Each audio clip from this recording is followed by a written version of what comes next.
If you're joining us for this deep dive, get ready for a journey through time. But this is less about the dates and kings you memorized in school. Oh, much less. And far more about the sheer, stubborn mechanics of human survival. We've got a really powerful stack of sources today. We do. We're looking at archaeological reports, academic history, some deep cultural analyses, and even philosophical texts. And they all kind of circle around one central theme. Yeah. The human ability to just endure. To endure profound uncertainty. That's exactly it. History so often focuses on the big picture stuff, empire building, political shifts. But the sources we've looked at, they really flip that perspective. So? We're looking at the foundational struggle. How did people keep going when everything from their health to their safety to their whole social order was just completely unguaranteed? Right. So our mission today is pretty sharp and focused. We're going to challenge 3 really deep-seated misunderstandings about history and resilience. It was the first one. First, we are going to absolutely expose a fundamental misleading statistic that I swear almost everyone gets wrong. I know exactly which one you mean. Then we'll contrast 2 extraordinary individuals, 2 queens, one of stone and one of ice, who built power in these really unconventional ways. And finally, we're going to unpack the ultimate ancient technology for mental fortitude. A philosophy designed specifically for when you lose everything. And we are jumping right in. We're starting by tackling a piece of historical folklore that has achieved this almost universal, confident acceptance, even though it's just factually flawed. Let's do it. We are going to dismantle the myth of the short medieval life. Okay, let's unpack this immediately because I know you've heard it. I'm sure you've probably even repeated it at some point. Well, if everyone has. This line. People in the Middle Ages only lived to about 30. It's always delivered with this dramatic flourish. Right, it's a shocking little-known fact. Exactly. And it suggests that if you were lucky enough to hit your 30th birthday, you were basically, looking over your shoulder for the Grim Reaper. It is, and I don't think this is an exaggeration, the most dramatically misunderstood statistic in all of medieval history. It's a perfect example of bad math creating bad history. So the number itself isn't wrong. The number, whether you hear 30 or 35, is a mathematically correct average. But that average tells us almost nothing about the lived reality of an adult who actually survived childhood. Okay, so if the sources confirm that the average life expectancy was around 30, what does that number actually represent? Why is it so misleading? It represents a calculation of everyone born in a given year. And you have to think of it like any mean average. The real statistical killer, the thing our sources call the anchor tied to a sinking boat, was just staggering infant and child mortality. Early deaths were so numerous that they completely dragged the average down. I see. So it's not that everyone was fragile, it's that the world was incredibly high risk at the start. It's like if you have 10 people born and 5 of them die before they turn 5. A very realistic scenario, by the way. Right, but the other 5 live to be 70. The mathematical average for that group is only 37.5. Exactly. And that number, 37.5, completely masks the fact that half the people in your sample lived a very long life. It makes the survivors invisible. It does. It's like if you're looking at a town's average income, you don't really care about the average if it's skewed by one billionaire, You want the median. You want to know what's typical. So we should be asking about the life expectancy conditional on surviving childhood. That's the key. And the sources are very clear on this. If a person successfully cleared that gauntlet of the first 5 to 10 years, their life expectancy immediately jumped. We're talking into their 50s, 60s, and quite frequently into their 70s. So the reality we need to grasp is that medieval society wasn't filled with people just dying of old age at 35. Not at all. It was a place of front-loaded survival. The risk was incredibly intense at the beginning. But if you won that lottery, your odds got much, much better. And the adults you'd see walking around were, by definition, hardy survivors. They had already overcome a kind of biological warfare just by existing. So that's the big takeaway then. The statistic tells us how dangerous and uncertain the environment was, not how fragile the people were. Exactly. To survive into adulthood in that era required, frankly, exceptional constitutional strength and resilience. The people who made it were truly battle-tested. Let's really delve into that initial gauntlet then, that obstacle course of early life. The sources make it so clear that life was precarious from the moment of conception, but the act of birth itself. That was maybe the single riskiest moment for both mother and child. It was a brutal negotiation with mortality. I mean, mothers faced labor entirely without any modern intervention. No C-sections, no effective pain management. Forget it. They lacked anesthesia, antiseptics. They had no meaningful grasp of infection pathways. Childbirth was one of the leading causes of death for women during their reproductive years. And the expertise they had, the local midwives, they were navigating this crisis based almost entirely on tradition, right? Right. Their experience was invaluable, don't get me wrong, but their tools were so limited. We're talking prayer, specific rituals, and herbal remedies. And those remedies could be a mixed bag, I assume. A very mixed bag. Some were genuinely helpful palliatives, sure, but others, relying on certain superstitious practices could be totally counterproductive if you're dealing with a hemorrhage or a serious infection. So once the child is born, the dangers just intensify. They absolutely do. We are talking about infancy and early childhood being statistically the most dangerous period a human being would ever encounter. The constant presence of disease without germ theory, without vaccines, it meant a simple sickness could turn fatal in days. Things we barely worry about today.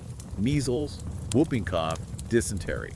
These weren't just inconveniences. They were quiet, incredibly efficient killers. And this high rate of loss brings us to another one of those persistent historical myths.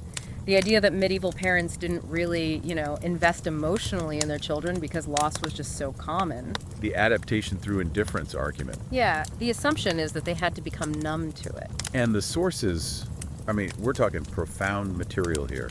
Personal letters, really elaborate prayers for the dead, records of intense, long mourning periods. They completely contradict us. So what was happening? Medieval parents loved their children intensely. What they practiced was something we might call emotional caution, or as one source perfectly phrases it, grief budgeting. Grief budgeting. How does one budget for grief? What did that actually look like? It meant celebrating milestones not as these inevitable points on a timeline, but as major victories. Surviving the first year, that was huge. Surviving a particularly harsh winter was a triumph. Parents learned to hold back just enough emotional reserve to keep functioning if the worst happened. Not because they didn't care. But because they had to. They had to maintain their own psychological stability to raise the children who did survive. I found the detail about delaying naming ceremonies just so poignant. It speaks volumes, doesn't it? Naming a child cemented its identity in the community. But if that child was statistically unlikely to survive the next few months, delaying the name was a way to manage the emotional expense of that potential loss. It's an act of self-preservation. A profound act of self-preservation layered right on top of deep love. The idea that they were indifferent it's a modern projection. It's what we think we would do, not what the sources show they actually did. So if you made it past childhood, you didn't escape disease. You just entered a kind of constant state of low-grade biological negotiation. That's a great way to put it. Disease became the permanent background noise of daily life. And you just have to think about the living conditions, right? Oh, absolutely. Close quarters with other people, with livestock, with domestic animals, open fires for heat and smoke, terrible ventilation. And sanitation systems that were, what, a suggestion?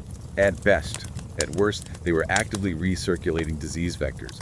Illness wasn't an event, it was the baseline. And without germ theory, they couldn't grasp the basic mechanism of transmission. And if you don't understand the mechanism, any attempt at treatment is just guesswork. Complete guesswork. And that guessing was formalized into the system of the four humors: blood, phlegm, yellow bile, and black bile. A magnificent example of being confidently wrong. It really is. The belief was that illness came from an imbalance of these four internal liquids. So the solution, logically, was to restore that balance. Usually by removing whatever was in excess. And the method of choice was almost universally bloodletting. The medieval turn it off and on again. Exactly. If you had a fever, a headache, if you were just feeling lethargic, the cure was often to open a vein and drain some blood. Just think about that. You're already weakened by disease and probably malnutrition. And the expert medical response is to make you weaker still. The sources are filled with stories of patients who likely died not from the original illness, but from the so-called treatment. And if you needed surgery, my gosh, that required immense bravery. Terrifying bravery. No anesthesia, no antiseptic. Surgeons relied on speed and sheer physical strength. Setting a broken bone or Removing an infected limb was a desperate, desperate last resort. I imagine just doing nothing was sometimes the better option. Our sources suggest that, purely statistically, sometimes inaction or just trusting the body's natural defenses was the safer path. But it's almost impossible to convince a desperate patient that hope lies in doing nothing, you know? Yeah, of course. Beyond the medicine, though, survival odds rested so heavily on nutrition. The diet for the majority of people really determined their constitutional fighting chance. It did. For the peasant class, the diet was incredibly repetitive, monotonous. We're talking heavy and coarse bread, porridge, ale, whatever seasonal vegetables they could grow. So enough calories to work, but not enough to thrive. Exactly. This heavy reliance on grain led to cumulative nutritional deficits. Protein scarcity, a lack of varied vitamins. They were getting calories, sure, but those calories didn't build a robust immune system. And this is why famine was so devastating. It wasn't just starvation. Right, famine rarely killed people by itself. It created severely weakened immune systems, which then opened the door for diseases like typhus and dysentery to just wipe out huge portions of the population. And the wealthy, meanwhile? The wealthy had diets richer in protein, meat, dairy. They were still subject to the same bad medical knowledge, of course, but their better baseline nutrition gave their bodies a significantly better chance to recover and resist. Privilege in the Middle Ages literally meant your body could withstand more. And we haven't even talked about the work. Medieval labor was constant, physical, and it was an assault on the body. It was a constant physical exertion for a survival wage. Plowing, hauling, harvesting, Yeah. all manual power. There were no ergonomic tools. The body was just expected to adapt to the load. So injuries were common and they just compounded over time. They never fully healed. A joint strained at age 15 never fully recovered. A bad fall led to chronic back pain that just got worse every year. So by the time a person reached their 40s or 50s, their body had logged decades of continuous strain. Resulting in chronic pain, reduced mobility, and more vulnerability. Labor didn't usually kill dramatically. It just wore people down slowly, creating the vulnerability that those quiet killers like infection could finally exploit. Their endurance was astounding. The cost was written in their joints, their spines, and their teeth. And that difficulty setting, which was already high for men, was just quietly turned up even higher for women? Yes. Women face all the same risks. The hard labor, the poor diet, the disease, plus the constant existential threat of childbirth. And they faced it repeatedly. Repeatedly. Yeah. High birth rates were a societal necessity because of the high child mortality rates. So women faced the trauma and infection risk of childbirth again and again. Each pregnancy was a life-threatening event imposed on a body that was already weakened by everything else. Finally, we have to factor in just the general instability of the era. Not just big wars, but everyday local feuds, lawlessness. The random violence of armies or local lords moving through the countryside. This created a huge risk disparity. Young men were often at the highest risk of violent death from conscription or skirmishes, which further skewed the average. But the most consistent buffer against all of this was social class. It was. Peasants lived at ground zero for disease, malnutrition, and violence. The clergy and the nobility often had remarkably better odds, not because they were biologically superior, but because they had less physical labor, more stable and nutritious food, and better shelter. So class didn't guarantee survival, but it dramatically improved your lottery odds. It really did. So the deep dive into the numbers reveals that resilience wasn't about surviving until 30. It was about the Herculean effort required to survive the first 5 years and the decades of physical endurance that came after. Okay, so we've established that the average life in the past was just this constant battle against physical uncertainty. Now, let's shift our gaze to some extraordinary individuals who seemed almost impervious to that fragility. Individuals who defied their own odds and crafted these enduring legacies in empires of stone and ice. We're moving from the statistics of hardship to the substance of authority. And we're contrasting two figures who built power in fundamentally different ways, starting with Nefertari, the great royal wife of Ramses II. Whose authority was constructed through intelligence, ceremony, and some really crucial diplomacy. Nefertari wasn't just chosen for her beauty, she was groomed for a political function. And the key detail our sources really emphasize is her rare elite education. She was fully literate, fluent in hieroglyphs. Which was a huge deal, right? A massive deal. In Egyptian society, where writing was considered a divine act, literacy was a profound sign of power. It was a skill held by scribes, but not necessarily even all high officials or minor consorts. So her literacy made her indispensable. Absolutely, and her name itself Most beautiful of them all, beloved of the goddess Mut. That was a statement of statecraft. Beauty in Egypt implied alignment with Mat, the cosmic order, harmony, divine balance. So by associating her with Matt, Ramses was sending a signal. He was signaling that Nefertari wasn't just his wife, she was an essential pillar of the state's stability, which was crucial during his very aggressive, military-focused reign. And Ramses was a master of political spectacle. He made sure Nefertari was visible. She appears everywhere in temple reliefs, inscriptions, statues. And often she's depicted at the exact same scale as the king himself. Which is a dramatic and very deliberate artistic choice. It's a violation of typical royal iconography. In traditional Egyptian art, the queen is almost always depicted smaller, subservient to the pharaoh. So by making her equal in size, Ramses was communicating her unique importance. He was proclaiming to priests, officials, foreign dignitaries, to everyone, that this queen was not just a consort, she was integral to the dual function of the Egyptian state. She projected the authority of stability while he projected the authority of strength and war.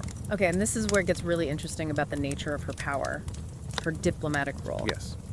While Ramses was off fighting the Hittites at the Battle of Kadesh, Nefertari was operating through channels that were, softer, but no less powerful. And we know this from surviving diplomatic correspondence she had with the Hittite queen, Pudu-Hipa.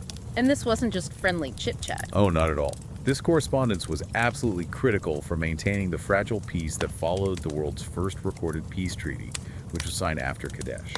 In her letters, Nefertari addressed Pudu-Hipa as my sister. Which wasn't just a friendly term, it was a ruler-to-ruler designation.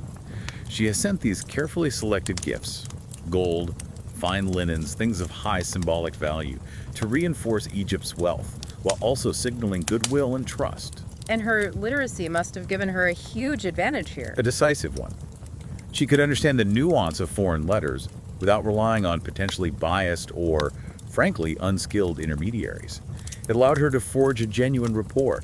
That relationship with Pudu-Hipa cemented stability in the region for decades. Her authority was also anchored in religion, which in Egypt was statecraft. Deeply anchored. She was closely associated with the goddess Isis, the divine mother and protectress of kingship.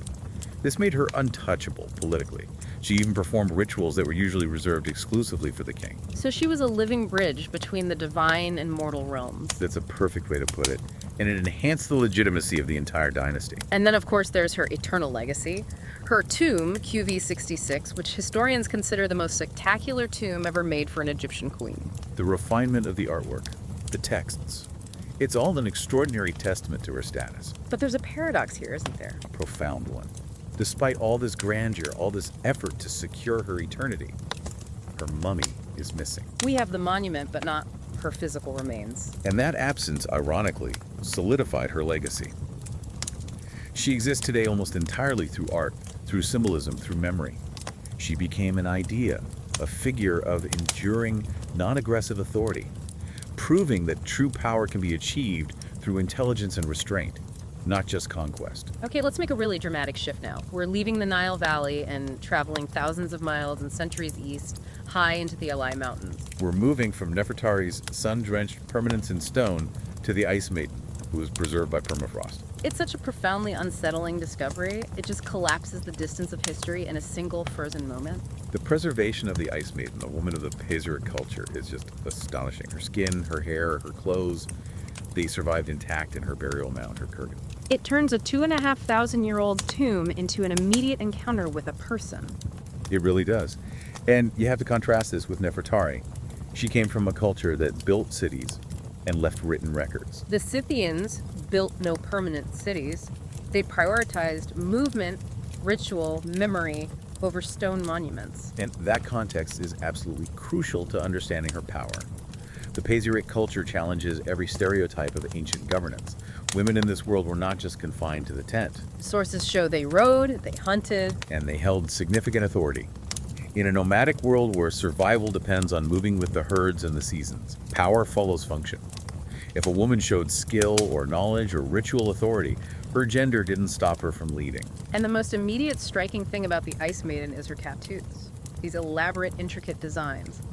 Deer, mythical beasts, stylized patterns, etched permanently across her skin. They were not random decorations. They were a profound biography written directly onto her body. What do you mean by biography? In Scythian culture, tattoos signified status, lineage, belief, personal achievement. The sheer artistry and density of her markings suggest a very elevated status, perhaps religious or aristocratic. They were placed to be seen during daily life and critical rituals. And the sources suggest they might have also acted as a kind of spiritual passport after death. That is the compelling interpretation, yes. Scythian cosmology held that your identity needed to be preserved for the journey of the soul. These elaborate tattoos would ensure she would be recognized and given her proper status in the spirit world. They were essential to her eternal existence. The details of her burial also speak volumes. Her clothing was layered wool, felt, leather. Practical, but also highly refined. Right, but what's notable is what's missing. She lacked weapons, Okay. and her intricate markings pointed toward a specialized role. So it all points strongly toward an authority that was rooted in knowledge, not combat. A healer, maybe? Yeah. A powerful ritual specialist, or a shaman. Someone indispensable for navigating their unpredictable environment. Exactly. Interpreting natural signs, mediating with the unseen forces that govern their existence. This knowledge-based power was arguably more stable than physical prowess in their culture.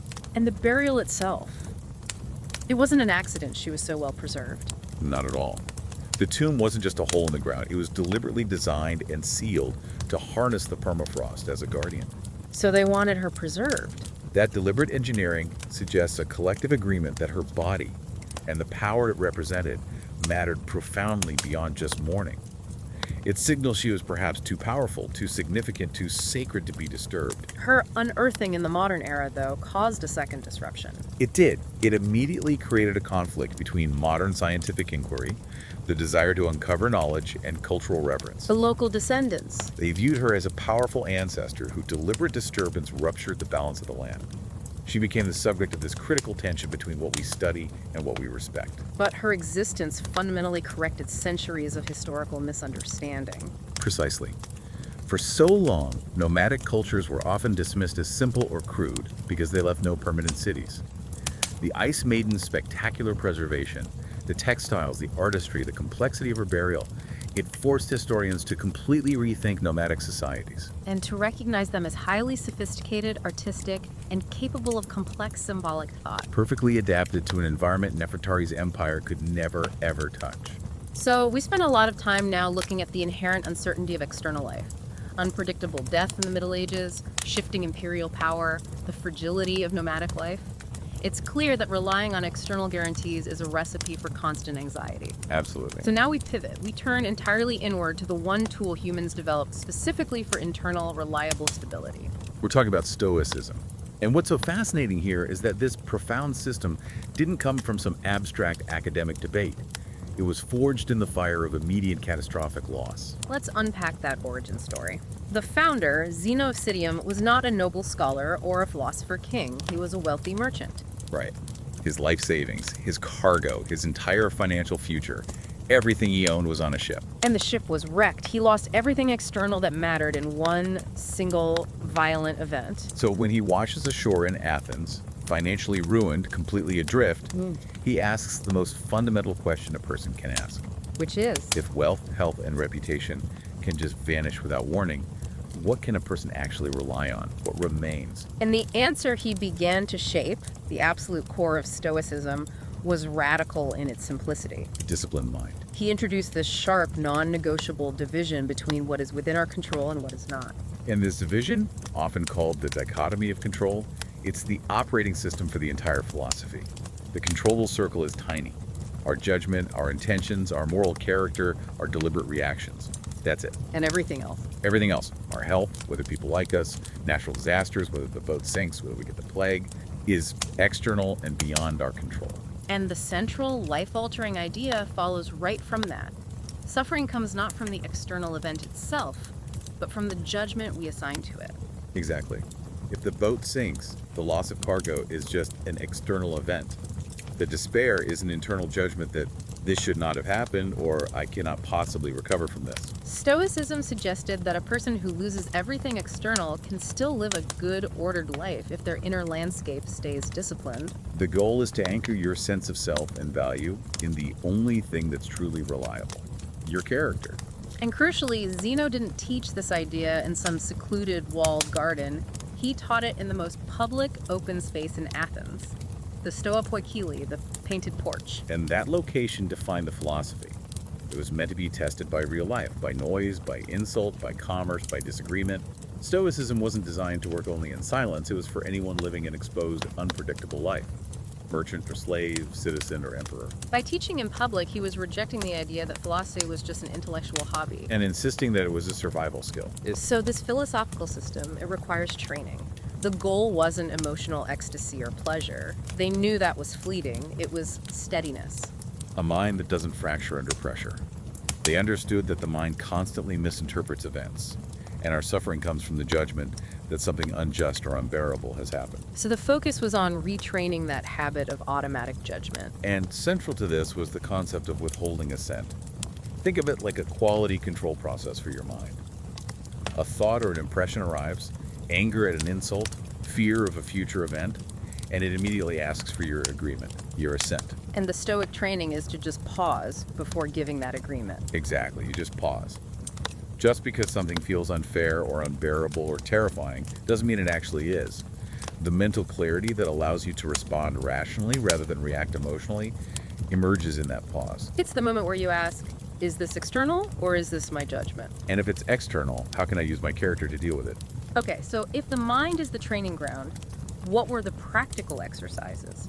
The first, and maybe the most counterintuitive, was the premeditation of evils. Right, the premeditatio malorum. It sounds like a recipe for pessimism, which is why you have to understand its function.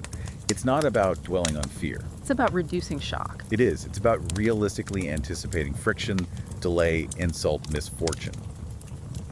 The Stoics recognize that sudden shock is a massive contributor to emotional collapse. If I anticipate that the traffic will be terrible or the meeting will go badly, when those things happen, the shock is lessened. Precisely. Nothing feels unfair because nothing was unexpected. Seneca, one of the great Roman Stoics, advised, "He who has anticipated the coming of trouble disarms misfortune." By visualizing the loss of health, or wealth, or loved ones, not out of morbid desire, but as a sober possibility, you prepare your mind for the reality of an unguaranteed world. Then there was the reflective tool, the evening review. It sounds like journaling, but with a specific moral focus. It was calibration, not guilt wallowing. Every night, practitioners would examine their day, asking specific questions. Where did emotion override reason? Where was my anger disproportionate? Where was I successful with my restraint? It's not about punishing failure, but about scientifically observing your own habits. And training for improvement. It ensured that every day, no matter how chaotic, became a lesson in self-mastery. And the final exercise, the most physically challenging one, voluntary discomfort. This was a deliberate, occasional choice to practice hardship. Sleeping on the floor, eating only bread and water, going without heat or luxury. And the purpose wasn't asceticism. No, it was resilience training. If you can tolerate minor discomfort today, you weaken the fear of major loss tomorrow.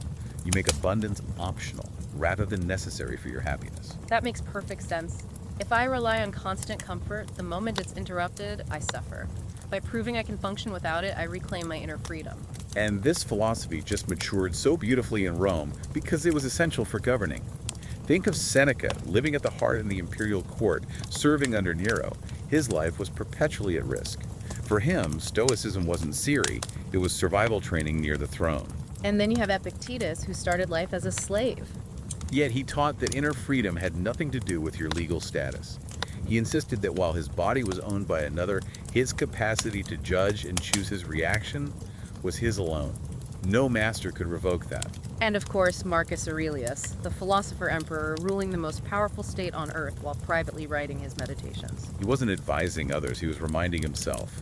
Humility, restraint, clarity. Amidst war, plague, and imperial responsibility.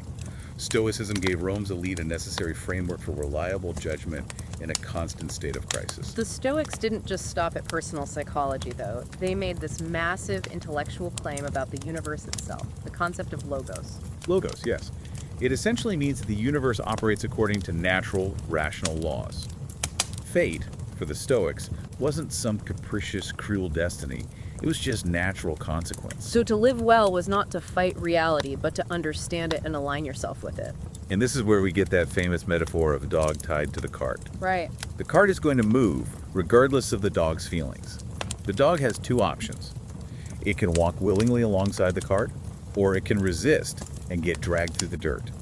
The outcome for the cart is the same, but the outcome to the dog is radically different. So cooperating with reality as it is, accepting what's external, is the only path to peace. And this framework gave them a remarkable calm in the face of catastrophe, illness, exile, poverty. These weren't punishments or signs of moral failure. They were just natural events, material to be worked with. The only thing they considered truly good was virtue, and the only true harm was vice. Everything else was just indifferent. And what's so fascinating about its legacy is that this intellectual structure didn't just vanish with the fall of Rome. No, it was quietly absorbed into the new intellectual and spiritual force that emerged: Christianity. How did a pagan philosophy manage to survive by being absorbed into a completely new religion? Because early Christian monks and ascetics faced the exact same problems Zeno had faced: how to control the inner mind in isolation, how to maintain moral discipline amidst temptations and hardship. And Stoic techniques offered practical solutions. Perfect solutions. The practices of moral self-examination, the evening review, and the rigorous control of internal thoughts, withholding assent, these became central to monastic practice and moral instruction throughout the early and medieval church. So the name Zeno faded, but the method endured. It did. The core discipline, attention to thought control, acceptance of external hardship, focus on internal stability, it was just redirected. From aligning with cosmic logos to aligning with God's will, Stoicism survived because its methods were just profoundly practical. And now it's had this massive resurgence through modern psychology. Especially in cognitive behavioral therapy, or CBT. The core insight that suffering is shaped less by external events and more by our judgment of those events, that's the foundation of so many contemporary therapeutic approaches. It promises reliability and resilience in this deeply chaotic, information-saturated age we live in. And it reminds us that whether you're an ancient philosopher or a modern knowledge worker, the central question is still the same. Yeah. How do you maintain your inner footing when certainty is impossible? So we've traveled from the medieval peasant fighting to survive past the age of 5 to a queen securing peace through diplomatic letters. To the nomadic woman whose body literally became her cultural biography. And finally to Zeno, asking the deepest question after losing everything in a shipwreck. The common thread woven through all of these historical moments is just the necessity of internal stubborn resilience. Our sources clearly demonstrate that survival, regardless of the era or the circumstance, always depended on that refusal to let outside pressure, be it disease, imperial politics, or catastrophic loss, dictate your inner life and your moral choices. The famous statistics we hear in history are almost always misleading because they flatten this complex human experience. The true cruelty of history isn't that people died young, it's that death arrived unpredictably, transforming decades of complex endurance into a single misunderstood number. The Nefertari, the Ice Maiden, and Zeno. They all mastered the skill of enduring in a world that had no guarantees. They understood you cannot control the world, but you can control your response to it. So as you reflect on this deep dive, maybe consider our own modern anxieties about health, stability, technology, economic security. We live in a world that promises unparalleled comfort and security, yet often delivers profound uncertainty and anxiety. So what current belief about survival, something we confidently state every day about our guaranteed health or our retirement age or our technological immunity, what belief will future historians look back on and find most profoundly and confidently misleading? That is the deep question we leave for you to ponder and explore. Thank you for joining us for this deep dive. We'll see you next time.